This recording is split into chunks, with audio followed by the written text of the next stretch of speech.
Let's do it together. We will break it down movement by movement to see some characteristics that you need to be aware in this element. 1, 2, now. In 3, I will start to lead Mimi to go a little bit towards my left. Not as much as when we do a backward ocho.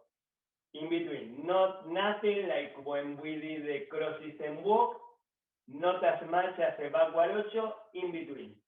Because that will be the preparation to make now her right keep going in the same diagonal. Diagonal left for me. So next step, her right goes that diagonal, and my right goes the opposite diagonal. Sometimes this is a problem, because I move my leg that direction, I will need my partner to go that direction with her right leg, but it has to be opposite. You want to lead the right leg of the follower that direction, and your right that direction. The trick here is to move without changing your weight, because you want to invade the space, and she doesn't have to be affected. And that's a performance stage variation of the element. So you don't want to make her do anything up to that point. You want that she moves when you change weight.